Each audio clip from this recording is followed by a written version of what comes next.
Hello and welcome to Careers Talks Live. This week, where we are with Leia from Travel Counsellor. Do you want to say hi, Leia? Hello, everybody. So, in case you're not familiar, this is a virtual work experience live where you can ask any question. Yeah, of course. So I am a travel counsellor, which essentially means that I help people plan their holidays. The travel counsellor's model essentially is kind of a self-employed work from home. So I work not from Peru, but from my home office normally. Putting together, and I'm the business owner as well. So I sort of work for myself, but under the travel counsellor's umbrella. Awesome. So, what does that actually mean? What does a travel counsellor do? Yeah, so it's just it's a fancy way of saying that.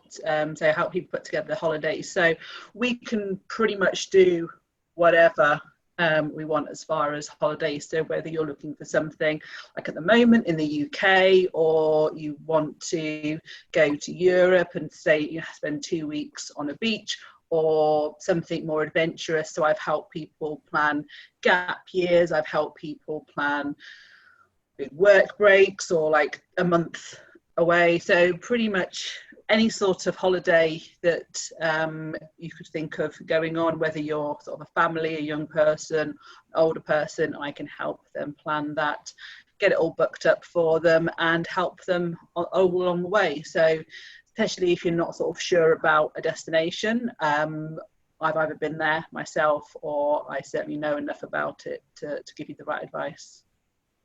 Awesome. So, just because I'm maybe slightly unclear, what's the difference between like a travel counselor and a travel agent, or is that kind of a similar thing? Or So travel counsellor is just sort of the branding yeah, of what I've brought into what I do. You've got, I guess, there's two different angles. You've got travel agents, like your traditional high street travel agents, like First Choice and TUI, who operate their planes. They sell just kind of off the shelf beach breaks and things. And then you've got someone like myself who can do that as a travel agent, so sell atoll packages created by EasyJet or created by TUI or created by Jet2 Holiday. So we can do that and act as a travel agent for those tour operators, or we can actually be the tour operator ourselves, and under our own atoll license we can piece things together. So we get a flight from British Airways, we then add on a hotel from somewhere else, a car hire from somewhere else, and we package it all together. right. Okay, that's interesting. So, because that's quite a kind of unique job, I guess. How did you kind of get to where you are today? Like, what was your route to get to where you are? Yeah, I mean, because there's lots of different routes. My personal route was that I went to university, didn't really know what I wanted to do after that, other than I wanted to go traveling. So when I was 16, I think it was, that's when I got sort of the travel bug. So when I was, I must have been doing my GCSEs, I did like a world challenge. I don't know if you guys I don't know if they're still around even actually. So world challenge where you sort of go away during some holidays, you raise money, you go with your school, although it's sort of independent of the school, and you go and do like a week's volunteering and a week of this, that and the other. So I did that when I was 16 in Ecuador. And after that, I was like, right, I want to go and do more traveling. So through university, I kind of saved up. I did a couple of trips to the US because there was some not work experience, study abroad students at university with me. Mhm. So in the summer holidays, I went off and sort of travelled around the US a little bit, visiting them. And then after that, I graduated. I was like, I don't want to go into the real world yet. I don't know what I want to do. So I took my student loan and went off travelling for about 2 years, Wow. because you can do work and holiday visas in a few different places. So you do need some sort of money to sort of start you off on your way. But as long as if you're doing the work and holiday visa, essentially you can work to pay you to live in another country, and there's 3 or 4 countries that you can do that up until about 30 years old. So I did one of those in Japan, Australia, and then decided that I probably need to get a real job.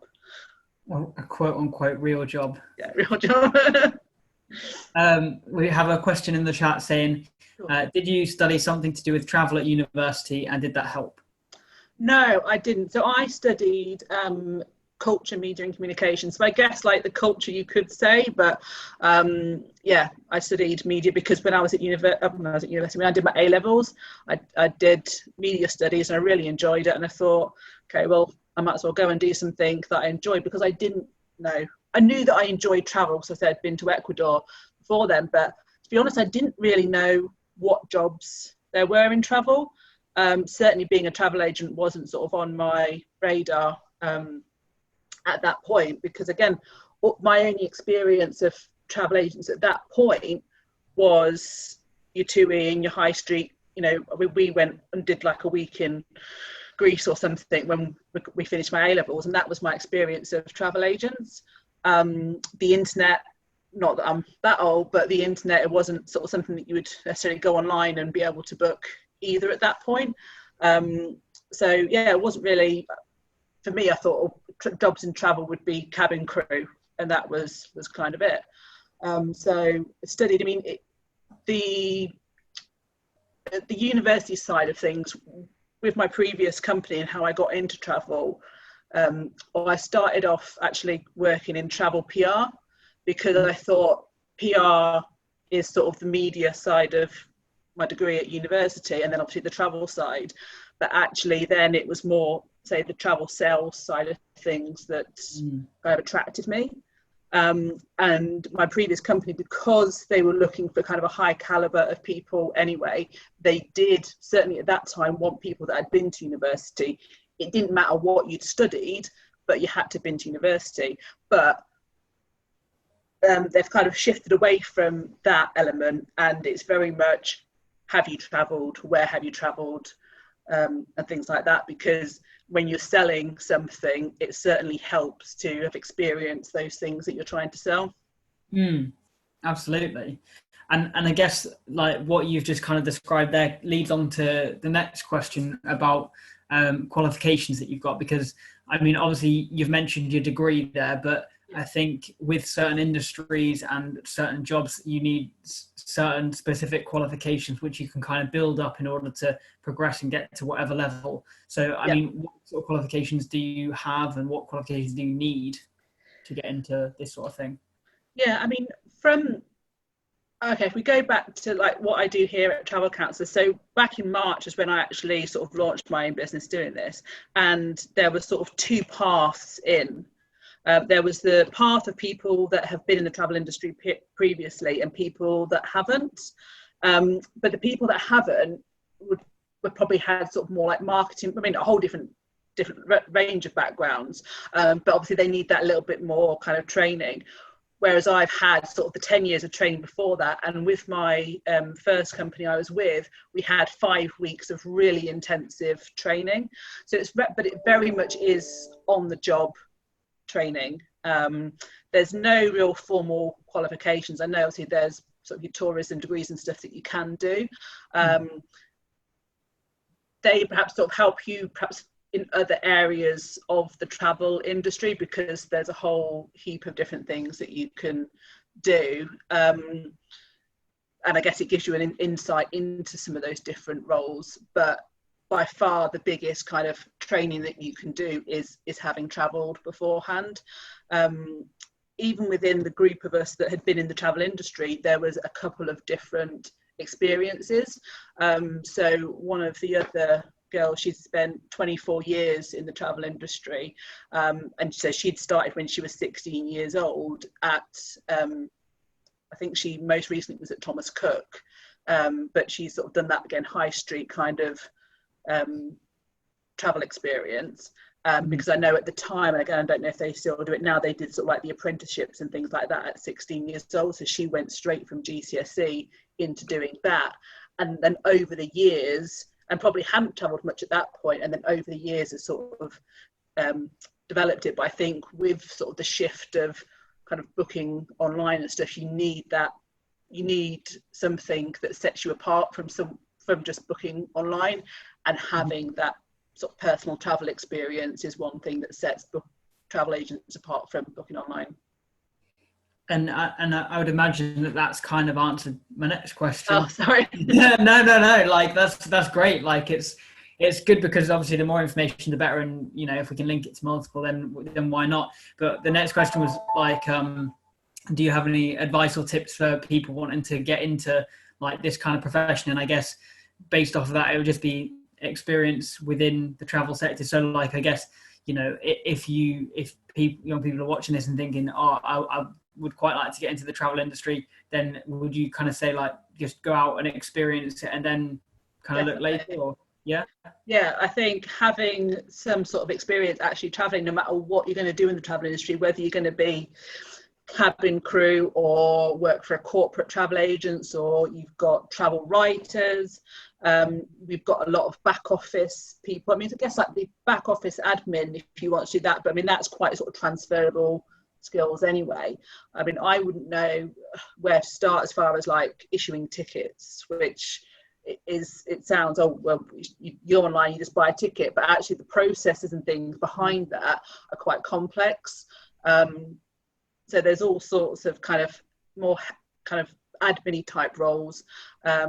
You've got people who, like, we receive a lot of training from different suppliers, so they're called like representation companies, or they'll be working for a particular hotel. So if you've got someone like the Hilton brand, for example, there'll be somebody based in the UK who covers the Hilton brand, and they'll go around all the different travel agents and deliver training on either one or two properties, or deliver training on like the whole brand, or you'll get them where they represent, say, BA. So the representative from BA will come and visit us and give the present. So there's lots of different roles out there, but definitely having a passion for whatever you're selling, whether it's travel or cars, it's definitely worth having that passion there. Absolutely. I think that's the most important thing, isn't it? You've got to be interested in whatever you're doing, regardless of whether you're selling anything or, you know, I think that's the one thing that's going to make you kind of enjoy your job, because you spend so much time there. You know, it's I think that's an important thing to consider. So what does a typical day look like for you? Because I mean, you said you started in March, so I mean that's probably not the ideal time to start. No, not for a travel business. So I mean, a typical day at the moment for a travel agent is very different to what a typical day would be normally, because obviously there's lots of unraveling of what's been booked already because people aren't traveling. But like being able to deal with, I guess, like crisis is definitely an important part. And I was as a sales team leader before this anyway, so I had a lot of experience in ash clouds and what other things have happened, airline strikes and terrorist attacks and all sorts of other things that kind of happen. This is definitely on the biggest scale of all.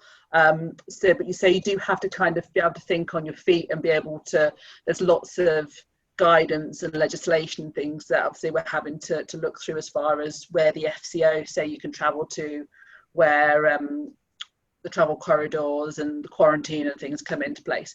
But all of that aside, on a day-to-day basis, it's just talking to people, really. So someone will approach me and say, well, I'd like to go on holiday, whether they're a new customer or an existing customer. It's just about finding out what they're looking for, what they've done before, because people have an idea of what sort of holiday they want, whether they want 2 weeks relaxing on a beach. Even that isn't straightforward, because what budget do you have? What facilities are you looking for? Do you want a gym? Do you want a kids club?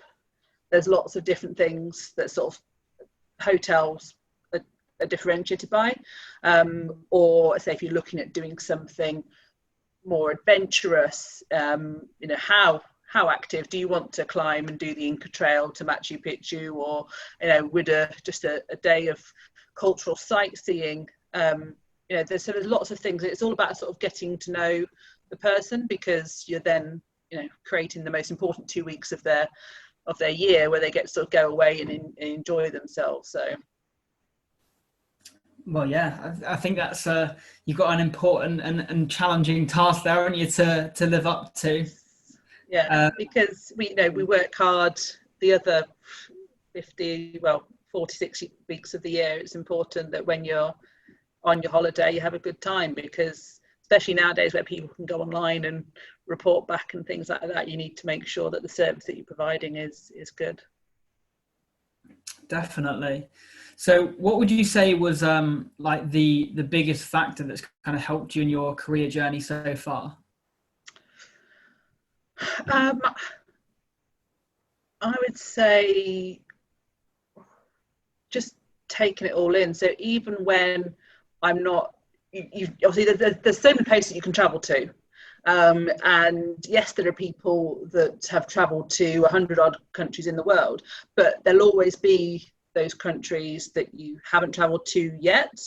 And so it's taking opportunities that present themselves to learn about the destinations, learn about the hotels as well. So say the people that come round the different travel agencies and sort of present their hotel to you, take on board, find out what their USPs are, so that you can then sort of pass it on to customers.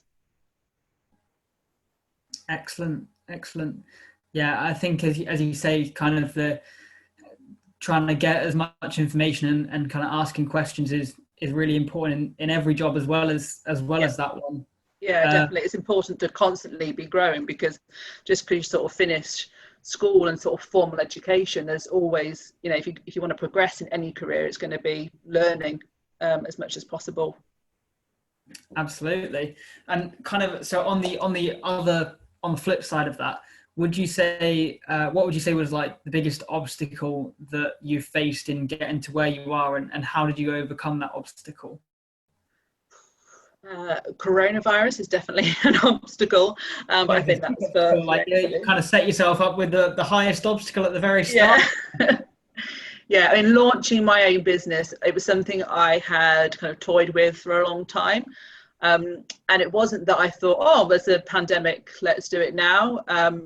But there's a pandemic and I've not changed my direction, because I think, it would have been easy for me to go back in March, oh, maybe this isn't the right timing after all. But then it's something that I'd thought about doing for a year before that. And this isn't going to be forever. It's something I've done for 10 years previous. So I know that I'm good at it. And yeah, it's not ideal circumstances, but you can either give up and just say, well, I gave it my best. Well, I wouldn't have given it my best shot. I think that's the thing, you have to, obstacles will come up. And there's never going to be a perfect timing, whether it's financial or anything. But I think you have to make your own destiny there. It's not easy, but if you're passionate about something, then you find a way. Yeah, absolutely. I was going to make a really bad travel pun in there, but I will refrain. Go on. I'm sure I've heard them all. I was just going to say it's about finding the right destination for you at the end of the day, isn't it? Yeah. Absolutely. I do apologise for everyone watching, but so if you had to do anything again, would you change anything? I mean, I know at this stage you're quite early, and it might be that you wouldn't want to change anything, which is completely fair enough, or it might be too early to kind of analyse and decide. But what do you think? I guess if I had known where I was going to end up, I might have thought twice about going to university. But then I went to university before there was all the fees and stuff that there are now, and I was very lucky that my parents paid a lot of it. So it did mean that at the end of my degree, I had saved what student loan I had, and I used that to go travelling. So I guess I kind of used my student loan towards my career, but it was kind of a roundabout way of doing it. Yeah, whether or not I would have still done a degree, I mean, for all the other things that obviously you get out of going to university, and the friendships and things you make, and I don't think I would have been confident at 18 to go off and do the 2 years of traveling. So it's what I would have done for that time otherwise. And then I guess whether or not I should have done what I've done now earlier, so that I didn't get caught starting it at the start of the pandemic, whether I started a year earlier. But then the timing that I've had, I haven't had to deal with so much of all the cancellations and things. So actually I'm sort of starting from a clean sheet, whereas some of the other travel counsellor guys or my old employer, they're constantly just working on all the backlog of cancellations. So yeah, you just got to go with the flow, really. You can't go back and change decisions that you've made, and you just got to kind of get on to the next, look to the future. Yeah, I mean, like, you could even argue that it was a good time to join, because it allows you some time to kind of get used to what you're doing and build up a bit of a, do some preparation work. Because, like, as you said, if you've got a business and you're like, and then something like this hits, your income goes from like boom, nothing overnight. And like this way you can start to kind of build it up, so that when we are kind of back up towards full speed, then you're in a better position anyway. Well, it's not even like boom, nothing overnight. The thing with the travel industry is that actually it's negative income. So whereas you might have made X amount last year, you're then refunding all of that money this year because the consumer's entitled to a refund. So that's, I think, been, so not for myself, thankfully, but for a lot of my colleagues, a big issue, because they're having to give back money that for a holiday that they thought, they'd sold and was going, and now have to refund. So I think there's challenges in every job, but this is definitely the biggest for the industry, and hopefully it will recover. It might look a little bit different, but yeah, people will always want to travel. Absolutely. And the final question that I've got for you, and if anyone else has got questions, then by all means put them in the chat, and then we can ask them kind of afterwards. But the final question that I've got for you is, what's the most important lesson that you've learned so far in your career?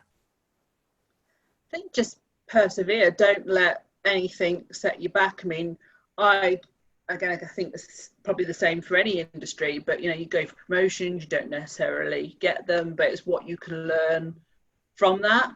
And I don't think, I mean, there probably are jobs where you just sort of stay on sort of an even level the whole time, but I think whatever you're doing, you need to just push yourself kind of forward. And just because you say you've finished formal education, I think there's always opportunities to grow and diversify. I mean, there's people that would leave the travel industry and go off and use sort of the transferable skills. I think it's just being aware of yourself and what skills you can bring and what skills are transferable.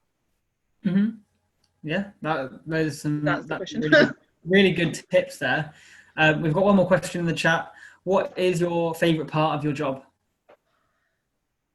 Just speaking to people. I mean, there's the odd occasion where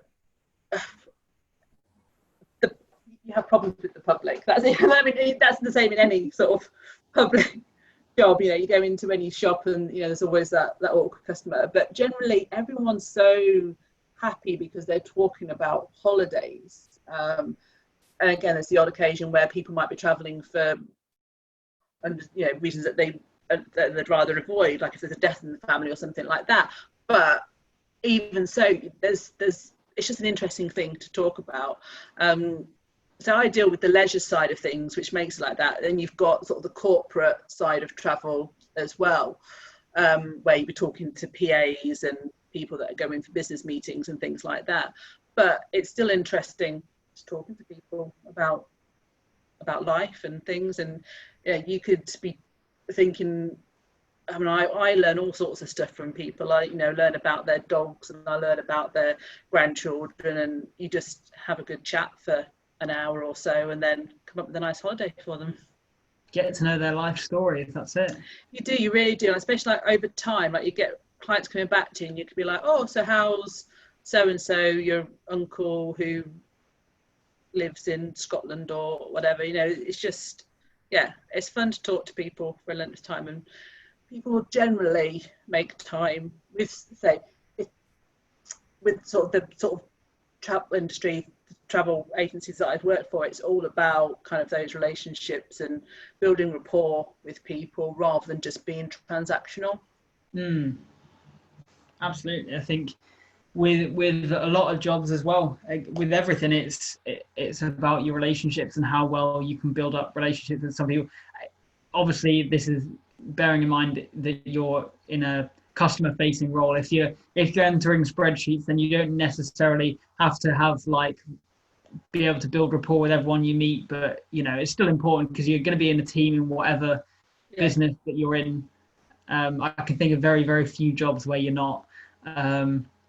So yeah, that's a really good tip there. Thank you for that. So yeah, I think that's all of the questions as far as I'm aware. But thank you very much for watching this episode, and thank you to Leia as well for coming on. Really appreciate you spending some time with us and telling us all about your job. Very interesting. Is there anything that you want us to plug? I can put it in the description of the video. Well, just my facility. I'm Reddenton based, so I'm just outside of Westbridge. I lived in Westbridge as well. So anybody who's in the area that is looking for help with travel, or if you are planning on gap years once all this is over, then absolutely get in touch with me. Perfect. Yeah, we'll put some links in the description. Yeah. And if anyone wants to get involved in more of these Careers Talks Live, they happen every Monday and Thursday at 4 p.m. And there is a sign up link in the description which you can use, and our socials as well, so you can make sure to follow us on there and keep up to date with what's going on. And yeah, hopefully you guys enjoyed, and we'll see you in the next one.